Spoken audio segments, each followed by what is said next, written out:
Good morning and good afternoon. Welcome to another episode of Before Coffee. Let's get the show started. Don't know what else to say on these intros except for that. So we're going in on Thursday's episode. Hello. Hopefully we worked out all the bugs. I was squeezing the last 15 minutes of sleep out of the day. So I should have been up 15 minutes ago, but I wanted to sleep. Yeah.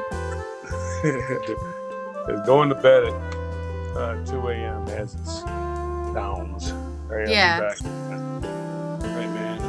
Most of our stuff together here. We're moving. We are moving. We are mobile. That's more balanced, yeah. Better? All right. Yeah. No problem, man. Let me, my background a little bit more straight. Get my stories up, and I'm almost ready. I am ready. Ready whenever you are, Chief. All right. Today on Before Coffee. What was I gonna do? Which one was? I lost my stories. Oh, here we go. Ukraine tells China envoy it will not give up territory to Russia as a price of peace. Okay. Wisconsin tribe to escort to shut down oil pipeline. If Macron doesn't know why he's despised, he hasn't been listening. Deutsche Bank will pay $75 million to victims of Jeffery Epstein. The best childcare in the world? Maybe so, but new parents in Iceland are holding out for better. Heat will likely soar to record levels in the next 5 years, new analysis says.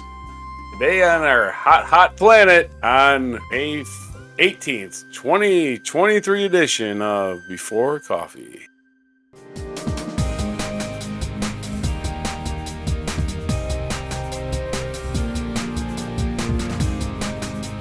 Right. Let's get to my first. I don't know why I say all right so much. Okay, let's get into my first new story of today on Thursday. And of course, it's about Ukraine, because that's the big topic. Ukraine's foreign minister has met China's special envoy to Kyiv and insisted that the war-torn country would not accept a peace plan that relied on giving up territory after Russia's invasion. In the Ukrainian capital, China's envoy Li Hu is seeking to promote Beijing-led negotiations to resolve the conflict. Ah yes, the classic third-party solution. He is the most senior Chinese diplomat to visit Ukraine since Russia invaded in February 2022. China, a close ally of Moscow, has not publicly condemned Russia's invasion of Ukraine, whose foreign minister, Dmytro Kuleba, said that the peace depended on respect of the sovereignty and territorial integrity of Ukraine. In his meeting with Li, Kuleba emphasized that Ukraine does not accept any proposals that would involve the loss of its territories or the freezing of this conflict, his ministry said. He also underscored the importance of China's mediating role, in particular with regards to nuclear safety and the resumption of grain exports through the Black Sea. The Wednesday meeting came as Turkey's president announced a 2-month extension of the UN-backed deal to allow Ukraine grain shipments via the Black Sea, which are crucial for ensuring supplies on a global grain market. President Recep Tayyip Erdogan thanked his precious friend, President Vladimir Putin of Russia, his Ukrainian counterpart Volodymyr Zelensky, and the UN Secretary General Antonio Guterres for their roles in extending the agreement. Erdogan made the grain deal announcement a day before it had been due to expire, scoring a diplomatic coup ahead of the 28 May runoff election in Turkey, when he is hoping to extend his 2-decade rule. Yeah, no, there's a reason terms should be limited, and that's one of the reasons. 20 years under this guy. And I know people from Turkey, it's not a positive 20 years, okay? He said Russia had agreed not to block ships from leaving 2 Ukrainian ports, expressing hope that the deal would be beneficial for all parties. Kyiv said it was grateful to the UN and Turkey for their efforts in strengthening food security. UN Chief Guterres said these agreements matter for global food security. Ukrainian and Russian products feed the world. Russia has repeatedly threatened to pull out of the deal, which was meant to expire on the 18th of May, claiming the obstacles remain to its own food exports. It condemned what it called disparities in the deal's implementation that should be corrected as quickly as possible. Kyiv has meanwhile accused Russia of blocking ships by refusing to register them and conducting lengthy inspections. Almost 70 of these vessels are currently waiting in Turkish territorial waters. 90% of them are ready to deliver the products to our farmers in the world, said Ukraine Infrastructure Minister Alexander Kuprokov. Lee arrived in Kyiv on Tuesday, 3 weeks after Zelensky spoke by telephone with Chinese leader Xi Jinping. He arrived for 2 days of talks with authorities as a part of a European tour to promote Beijing's plan to settle the conflict. On Tuesday, Kyiv had warned the Ukraine did not need meditation for the sake of meditation. Ending the war with a compromise at the expense of Ukraine will not work. Beijing also said the aim of the tour is to communicate with all parties on the political settlement of the Ukraine crisis. Xi, who visited Moscow in March and has aimed to position China as a neutral mediator, has been criticized for refusing to condemn the Kremlin's attack on its neighbor. So, they're totally on Russia's side, and they're just pretending to be neutral so they can get some little inkling of reward for Russia for invading a country. Yeah. We'll see what happens after that. Yeah. China playing their card of, oh, poor little Russia, this poor little innocent country involved in this conflict. It had nothing to do with the Ukrainian crisis, right? Yeah. Let's negotiate what Ukraine did wrong. Yeah. Ukraine did something wrong. They existed. All right. In the United States, Wisconsin tribe to ask court to shut down oil pipeline. Attorneys for Wisconsin Native American tribe are set to argue Thursday that a federal judge should order an energy company to shut down an oil pipeline that the tribe says is an immediate risk of being exposed by erosion and rupturing on reservation land. The Bad River Band of Lake Superior, Chippewa, asked U.S. District Judge William Conley last week to issue an emergency ruling forcing Enbridge to shut down the Line 5 pipeline after large chunks of riverbank running alongside it were washed away by the river in northern Wisconsin. The tribe says less than 15 feet of land now stands between the Bad River and Line 5 in 4 locations on the reservation. In some places, more than 20 feet of riverbank has eroded in the past month alone. Experts and environmental advocates have warned in the court that an exposed section of pipeline would be weakened and could rupture at any time, causing massive oil spills.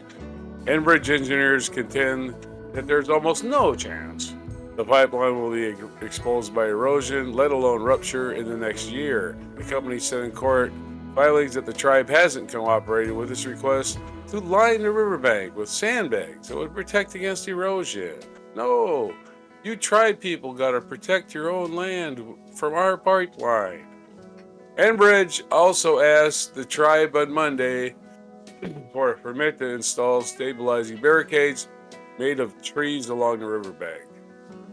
The Bad River tribe sued Enbridge in 2019 to force the company to remove the roughly 12-mile section of Line 5 that crosses tribal lands, saying that the 7-year-old pipeline is dangerous and that the land agreements allowing Enbridge to operate on the reservation expired in 2013. Conley sided with the tribe last summer, Conley being a judge, sided with the tribe last September, saying Enbridge was trespassing on the reservation and must compensate the tribe for illegally using its land. But he wouldn't order Enbridge to remove the pipeline due to concerns about what a shutdown might do to the economy of the Great Lakes region. Oh, the economy's got a big thing in court for some reason. Courts are supposed to decide laws. They're not supposed to base them on politics. Instead, Connolly ordered Enbridge and tribal leaders to create an emergency shut-off plan for the pipeline. Last November said there was a significant risk it could burst and cause catastrophic damage to the reservation and its water supply. Line 5 transports up to 23 million gallons of oil and liquid natural gas each day and stretches 645 miles from the city of Superior through the northern Wisconsin and Michigan to Sarnia, Ontario. If the pipeline were shut down, the gas prices would likely increase. Refineries would be shut down, workers would be laid off, and the upper Midwest could see years of propane shortages, according to the Enbridge statement. Now, that's just them talking. Enbridge has proposed a 41-mile reroute of the pipeline to end its dispute with the tribe and Senate court filings that the project would take less than 6 years to complete. But the Department of Natural Resources not granted the permits Enbridge needed to begin construction. A draft analysis of the project's environmental impact submitted on December 21st received thousands of public comments, with many criticizing the report as insufficient. The company is still responding to DNR's request for more information. Line 5 has also faced resistance in Michigan, where Enbridge wants to drill a new tunnel under the strait connecting the two of the Great Lakes, which are Michigan and Superior, I imagine. But Michigan Governor Gretchen Whitmer and Attorney General Dana Nessel have sought to shut down the pipeline. Nessel filed a brief Wednesday in support of the tribe's request, saying a rupture in Wisconsin would also cause irreparable environmental damage in Michigan. This is from American Associated Press reporter Harm Van Hoosen. Your story. Okay. We'll see what happens with that. In French news, I'm going to read an opinion piece by Rokaya Diallo, who's asking why Macron is like, oh, why does everyone hate me? Why is everyone angry? I didn't do anything. I'm just listening to why my constituents voted for me in the election. That's all I'm doing. All right. I never really liked this guy, but now I don't like him because I know he hangs out with a corrupted official from yesterday. So. Fascist, I guess. Go ahead. As France was commemorating the end of the Second World War in Europe this month, Emmanuel Macron cut an isolated figure on a near-empty Champs-Élysées, surrounded by steel security barriers to prevent any member of the public from getting within shouting, let alone pot-banging distance. Oh, great. He's putting up the barriers. For the first time, and by police order, the French people were barred from a large area ringing the official 8th of May remembrance of the liberation of France. 6 years after his first presidential victory and a year after winning his second term, Macron can scarcely show his face in public without being booed, heckled, or insulted. Our youngest ever president, who once embodied hope, triumphantly defeated the far right and claimed to have broken the political mold by rising above traditional divides, has gone from being admired to being despised. Macron's decision to push through the increase in the state pension age from 62 to 64, despite a huge groundswell of opposition, has created unprecedented levels of anger across the country, most of it directed at the president himself. It is not the first time the French president has had to face the people's wrath. Nicolas Sarkozy, who we talked about yesterday, Francois Hollande, and Jacques Chirac, who we also talked about, were in their day also publicly insulted, but none experienced such an extensive collapse of respect. More than 70% of the electorate disapproves of Macron. I've been on some of the recent protests and understand why so much of the frustration is focused on President personally. The strength of the feeling is neither disproportionate nor unfair. Macron's electioneering catchphrase in 2017 was that France needed a Jupiter-like head of state. Jupiter being not just a god, but the king of gods. In office, he has duly exercised power in a top-down and highly self-centered manner. It's hard to disconnect this from the instinct to hold him personally responsible for the government's actions. On the pension issues, people remain justifiably outraged that the government intentionally misinformed them about the minimum amount they would have to receive during retirement.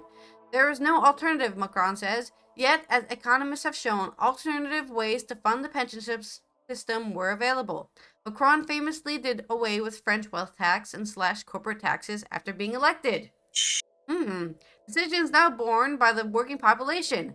The president of the rich, he is labeled, and is more than ever perceived to be their best ally. But the pension reform is no longer the big issue. The way its approval into law has handled and mistreatment of his opponents explain why 65% of respondents in a recent poll said they consider Macron brutal. His arrogance has left people not just affronted, but ready to conclude that he set out to dismantle fundamental pillars of French societal protection system. Macron lacks a majority in parliament, so he got away only by invoking constitutional exemptions. Article 499.3, which allows the executive to enact laws without parliamentary vote, was the spark that started the fire. He can hardly have been surprised that to find the millions of people who were taking to the streets, 78 had expressed their opposition to the use of the Article 49.3, would be interpreted as a provocation. Macron's tone deafness to the mood also seems calculated.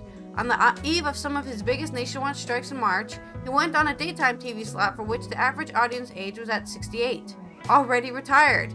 "Do you think I enjoy doing this reform?" he asked. The clip went viral, as even young TikTokers imitating his patronizing tone. Police brutality has heightened anti-Macron sentiment to the point that 77% of people now say they regard the president as authoritarian. Footage of the police officers beating unarmed protesters, insulting them, or joking about the harm they can inflict have gone viral. The hundreds of arbitrary detentions after each protest, which led to no prosecution, have been denounced by the official Civil Liberties Oversight Body, which has suggested that the authorities deliberately use police tactics to discourage legitimate protest. Despite the violently repressive climate, the crowds grew because people knew that in riding rough over the objections of the majority, Macron was also betraying a core promise. In May 22, he was re-elected with the support of many on the left who had not endorsed him in the first round, but were urged to vote in a second round to keep out his far-right challenger, Marine Le Pen. In his victory speech, he acknowledges, saying that the result obliges me. He knows perfectly well that he was not elected to implement a neoliberal agenda that could unravel core elements of France's cherished social model.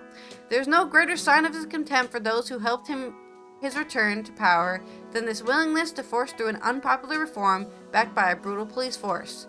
With 4 years left in his presidency, Macron is appealing for consolation and unity, but succeeding only in reinforcing the impression that he doesn't care what people think. In a TV interview on Tuesday night, he stood his ground, again fiercely rejecting any suggestion that he had misjudged the situation. Asked if he understood why people felt he had displayed an attitude of contempt for them, he lectured the presenter on the definition of contempt. Wow, you're really digging your grave, aren't you? If Le Pen's far-right national rally has been gaining ground, it is not because it has anything credible to say on pension reform, but because it knows how to exploit anger. This is why Macron's refusal to listen is perhaps his most dangerous betrayal. In dismissing reasonable opposition to his reform as a troublemaker, he has fanned public anger while at the same time confirming the fears of millions on the left that the center-right can't be trusted. By betraying those who need to feel heard by their elected representatives, Macron risks opening the door not only to future blank ballot papers, but to the dangerous ideologies spread by extremists who pretend to speak for the voiceless. What a nice way to end that. Rokhaya Diallo is a French writer, journalist, and film director and activist. Yeah, and I would say a very nice writer, because a lot of these articles on The Guardian end with a quote from somebody and that's it, but she perfectly ended it with a nice, conclusion. I like that. Anyways, your story. All right. Hopefully they get that straightened out within the next millennium, huh? I'm sure it'll be a great conclusion to that. Deutsche Bank will pay $75 million to victims of Jeffrey Epstein. Proposed court settlement closes another chapter in the German bank's relationship with the disgraced financier, which began in 2013 and continued up until late 2018. This is by Matthew Goldstein of New York Times. Deutsche Bank has agreed to pay $75 million to sexual abuse victims of Jeffrey Epstein to settle a lawsuit filed last year in Manhattan. According to the lawyers of the victims, the settlement, which must be approved by a federal judge, will resolve a proposed class action suit that alleged the bank had helped enable the disgraced financier's sex trafficking of young women by missing warning signs in Mr. Epstein's accounts that he was engaged in wrongdoing. Dylan Riddle, A spokesman for the German bank declined to comment on any proposed settlement, but in a statement, Mr. Riddle said the bank has made considerable progress in remedying the number of past issues while investing in bolstering its internal controls. David Bowles and Brad Edwards, the lawyers of women who brought the case, said $75 million would be made available to the more than 125 victims of Mr. Epstein who previously obtained payouts from a resolution fund established by the estate after his death in 2019. Mr. Boyes and Mr. Edwards, who work with separate firms, said in a joint statement, the groundbreaking settlement is the culmination of two law firms conducting a more than a decade-long investigation and to hold one of Epstein's financial banking partners responsible for it, the role it played in facilitating his trafficking organization. Mr. Epstein's estate established this resolution fund several months after he died by suicide while he was in federal custody awaiting trial on sex trafficking charges. The fund has paid more than $125 million to its victims, many of whom were teenage girls when they were abused by Mr. Epstein. In addition, the estate has paid $20 million in settlements to other victims who did not seek rewards from the restoration fund. The tentative settlement closes another chapter in Deutsche Bank's relationship with Epstein, which began in 2013 and continued up until 2018. In 2020, Deutsche Bank, which is based in Frankfurt, agreed to pay $150 million to New York regulators to settle claims that the bank repeatedly overlooked suspicious transactions involving Mr. Epstein and ignored obvious red flags about his activities. Deutsche Bank took Mr. Epstein on the client after J.P. Morgan Chase, which had been its primary bank for over 15 years, stopped doing business with them. The lawyers for the victims have sued J.P. Morgan, claiming it too ignored warning signs about Epstein and began benefit financially from his sex trafficking operation. The government of the U.S. Virgin Islands, a territory where Mr. Epstein operated his business for nearly 2 decades, has sued J.P. Morgan.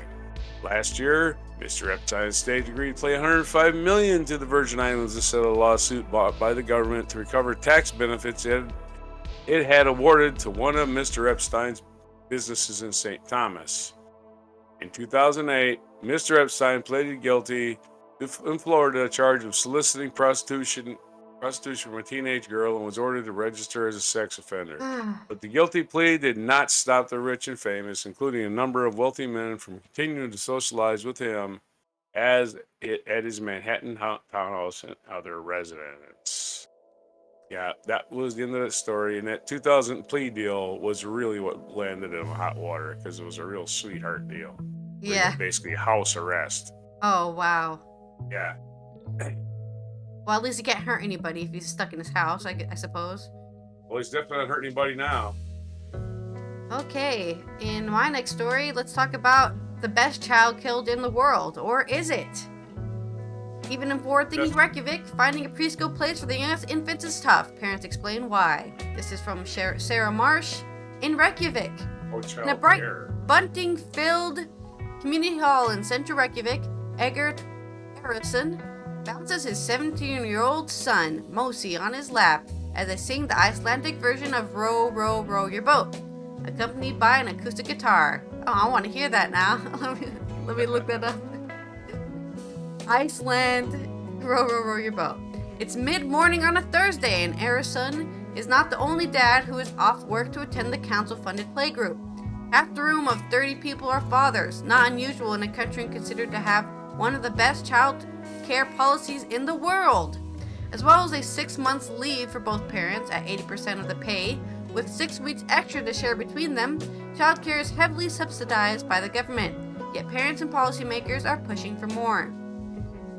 Iceland spends 1.7% of its gross domestic product on early childhood education and care, more than double that of most other countries.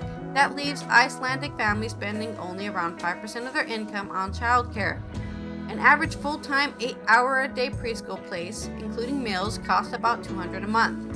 In 2020, 96% of Icelandic children between the ages of 3 and 5 were enrolled in early childhood education programs compared with the 83% on average across all Oceanic Europe country, OECD countries. I'm not sure what OECD stands for. OECD country. OECD? Organization for Economic Cooperation and Development. There you go. Despite this, parents at the Thursday Play group, run by an organization called MEMMM, or MEM, there's 3 M's, are pushing for more change. Erickson, 29, is a student, but took the first 6 months of Mosey's life off to spend time as a family. Since then, the family has struggled to find a preschool place. They applied to 10 providers before finding somewhere. It is a familiar picture to families across the country. A growing issue that has been a lack of childcare for children between 12 months and 2. Both day mothers, childminders, and preschools are in short supply. COVID led to a rise in births, and Iceland saw 16.5% more births than normal in the second quarter of 2021 because everyone was stuck inside. Oh, what do we do? I guess let's make a baby. Making that year the 4th highest for number of births in Icelandic history. It comes amid staffing issues as preschools struggle to keep staff because pay does not always match demand. Yeah, time to pay your preschools more money. Also, at the MEM group in Ragnhildur in the group is Ragnhildur Thorlasius, 44, and she too has struggled to get a preschool place. She is working part-time until her 16-month-old daughter, Svala, starts preschool. We have got a place now, but it's quite far away, so we have to rent a car to get there, she says.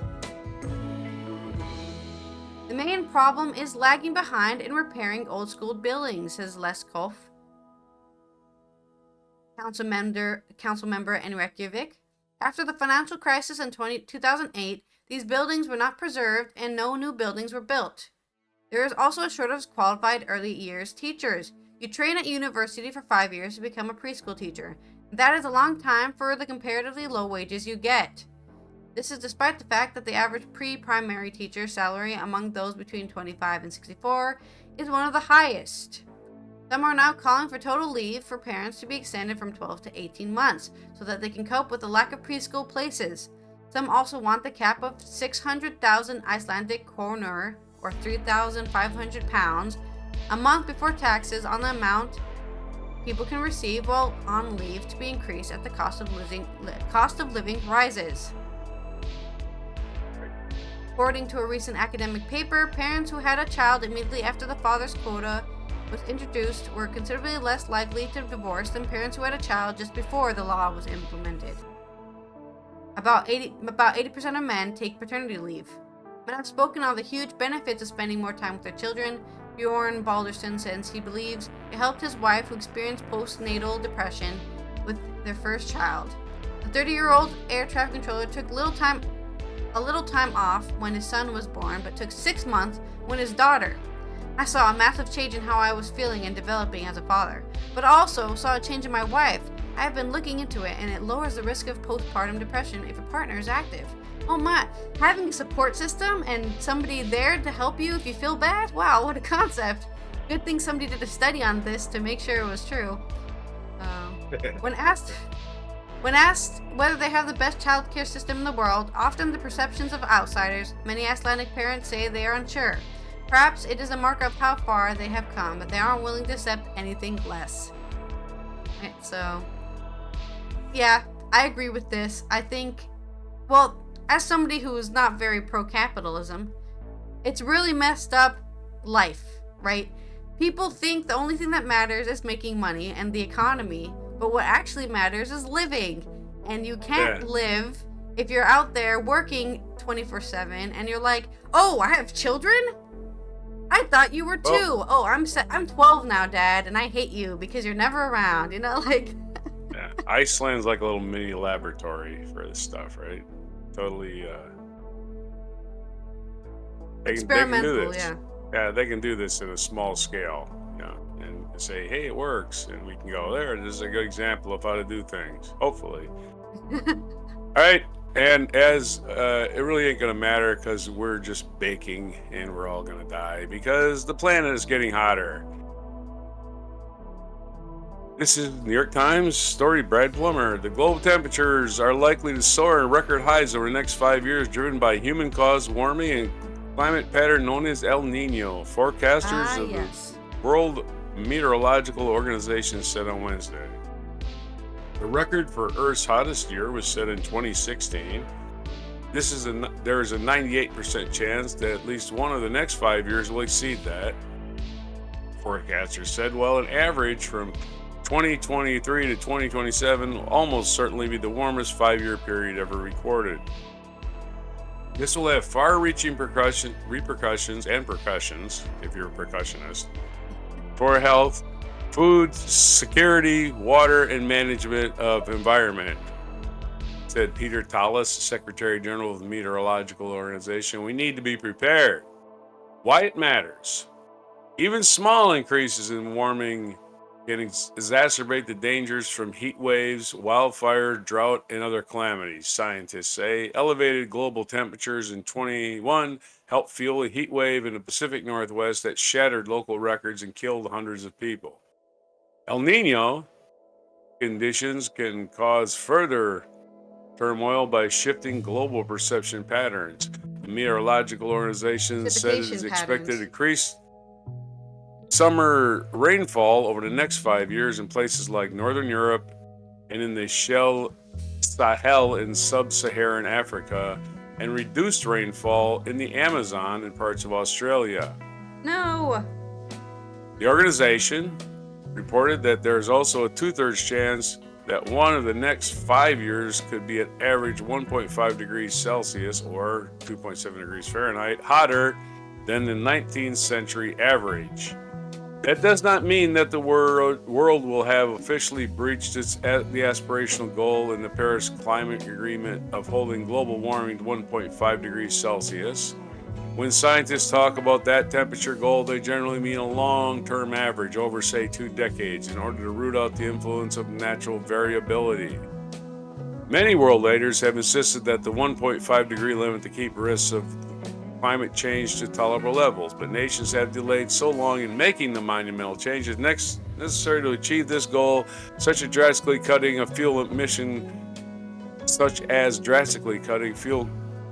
fossil fuel emissions, that scientists now think that the world would probably exceed that threshold around the 2030s.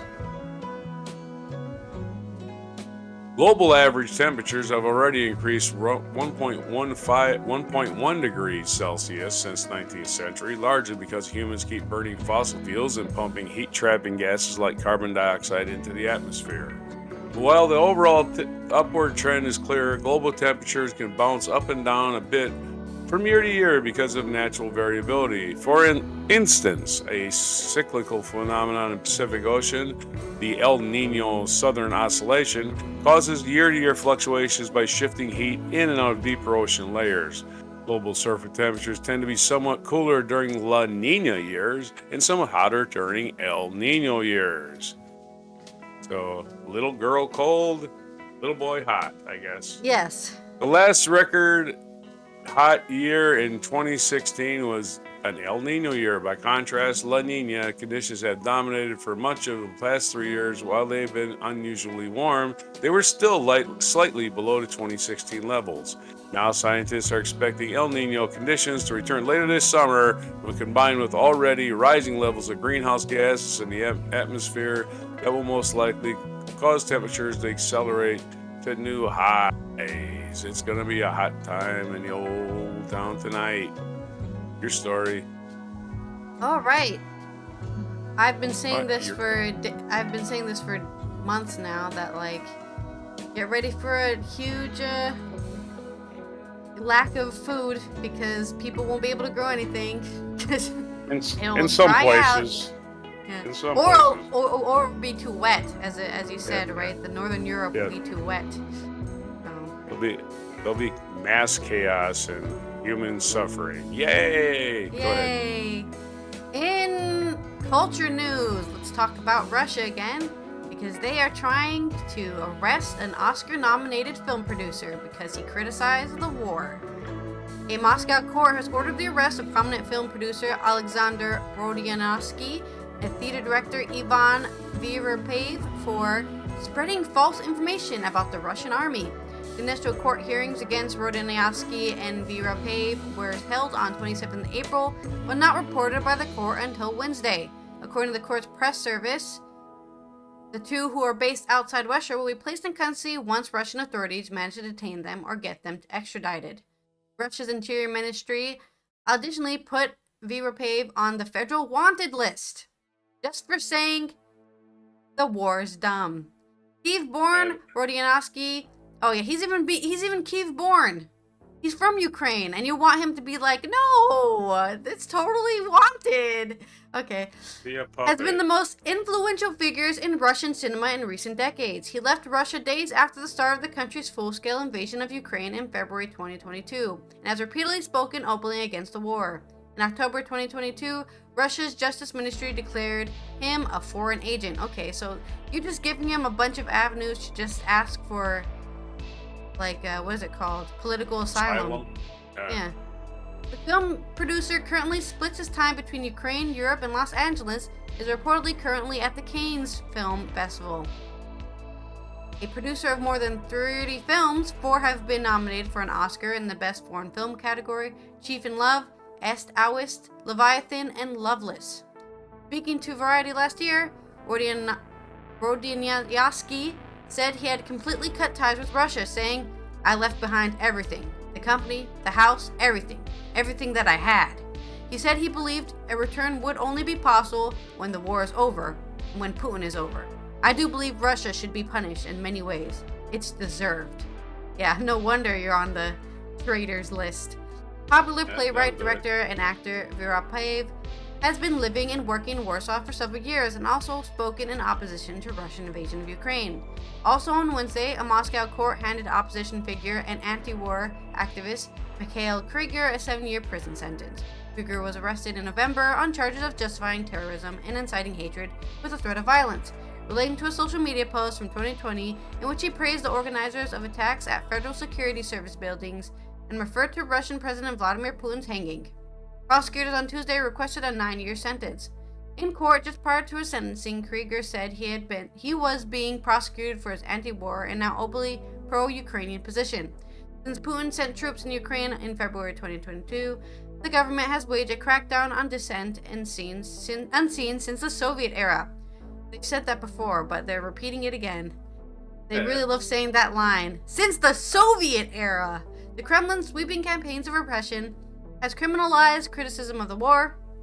In addition to fines and jail sentences, those accused have been fired, blacklisted, branded as foreign agents, or have fled Russia. Associated Press contributed to the report of this information. Right. So basically, you've got two people who will never probably see Russia again until probably 50 years from now, because at least 50 years from now, Putin will be dead. There's no way he'll be alive unless they invent immortality. And by that point, we're fucked. Once they invent immortality, all of us people who are not rich and high in the social ladder, we're just basically slaves now. We're gonna arm ourselves and go and start another French Revolution. That's what we're gonna do. Oh, you mean the red? Sharpen them axes. You mean the Red Revolution, right?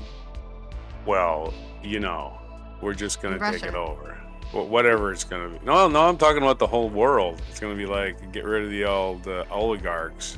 Okay. That sit around and go, well, what about my money? Hey, everybody, aren't you thinking about my money? No, we're not, actually. All right, this day in history. Montreal was founded in 1642, the city of Montreal, founded by Paul D. Comedy, and some long French word I can't pronounce. In 1860, Abraham Lincoln became the first Republican candidate. Well, he became a Republican candidate for presidency in May. Wow, they didn't have election until November. That must have been a long campaign, huh? In 1883, German architect, educator Walter Gropius was born in Berlin. He was a major influence in the development of modern architecture while serving as director of the Bauhaus in Berlin. In 1896, the U.S. Supreme Court released its decision, Plessy versus Ferguson, and the judgment advanced the controversial separate but equal doctrine, which is total horse shit, and was overturned in 1954 by Brown versus Board of Education. In 1899, the first... I knew that off the top of my head. It isn't even written down for me. In 1899, the first of a series of international conferences that produced the Hague Convention began at The Hague. What a coincidence. In 1899. Good name for it. And in 1933, the U.S. government established the Tennessee Valley Authority to control floods and produce electrical power along its Tennessee River and its tributaries. One of the most successful Depression era programs started by FDR. In 1940, Brussels fell to the invading German army in World War II and was subjected to harsh terms of occupation. In 1953, American aviator Jacqueline Cochran became the first woman to break the sound barrier. Yeah. Wait, she did it by herself? Oh yeah, she freaking flew up into the sky and went zoom to the sky. No, I didn't use a jet or anything. In 1950, I'm just kidding. Just proving women can fly planes. Yeah. The jet did the work. Women can fly planes? Wow, she pushed controls in something that was going really fast. It didn't even matter what sex she was. Yeah. It's kind of funny. Like, she broke the sound barrier. Not really. She'll get out there and go, I run really fast. Swiss climbers Fritz Lochner and Ernest Rice made the first ascent of La Hoste, the second mountain in the Himalayas. Man, these people at Britannica are really fans of mountain climbing. They're always marking these dates. 1974, India detonated a nuclear weapon for the first time in the Rajasthan desert. In 2001, the comedy Shrek, with voices by Mike Myers, Eddie Murphy, and Cameron Diaz, among others, held its nationwide release in the United States. It went on to become, so a happy anniversary to Shrek became a big hit movie for them. 2004, American baseball player Randy Johnson became the oldest pitcher to throw a perfect game for the Arizona Diamondbacks in 2004.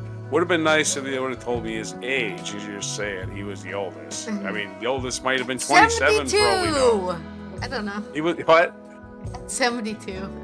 72. He was putting in his false teeth between pitches. Facebook in 2012, an American company held its first American company offering online social networking. You know what Facebook is. Held its first initial public offering, which raised $16 billion. In 2017, American television producer Roger Ailes, who started Fox News, kicked the bucket at the age of 77. Good old Roger Ailes bought the farm in this day, 2017. I'm talking like morning disc jockey guy. And born on this day, was Pope John Paul II. That wasn't his name when he was born, obviously. He was born in Poland with some other name they don't list here. And on this day in 1980, Mount St. Helens erupted. Oh, yeah. The magnitude of 5.1 in the Richter scale, Mount St. Helens of Washington State erupted in one of the most greatest volcanic explosions ever recorded. Yeah, I've seen that. Yep. I remember it, man. I was still in high school. 1970, Tina Fey was born. 1957, Ai Weiwei, Chinese activist and artist, was born in 1957. 1955, Chow Yun-fat, Chinese actor, was born. 1920, we just covered that, Pope John Paul II, still don't know his real name. 1872, Bertrand Russell, British logician and philosopher, was born. And what day is it today? Besides Mount St. Helens blowing its top, it's International Museum Day. Wow, I love it. National Museum Day. It's National No Dirty Dishes Day. So, good luck Get with that one. get that dishwasher running. Yep. National Visit Your Relatives Day. So while you're at the museum, bring your relatives. National Cheese Souffle Day. Hey. And it's National HIV Vaccine Awareness Day. Yeah, that's Okay. right. You can no longer, it's no longer a life sentence if you get HIV. You can now live for a very long time. So go out there and fornicate, everybody. May 20. That's today. What today is today? Back to you. That's been Allison here. Do not fornicate without protection if you have HIV. At least don't get out there and do it. You can do it indoors. Please. Do not spread HIV to unwilling participants. And I hope to see you tomorrow on Friday for our end of the week recap of all the bullshit that's been happening this week in May.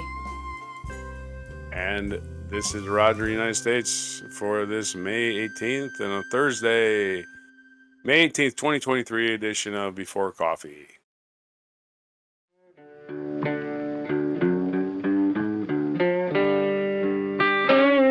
Be sure to hit the like, subscribe, and notify buttons, and follow our other channels, Toxic Alley, History of Gravy, and Scratchy Old Records.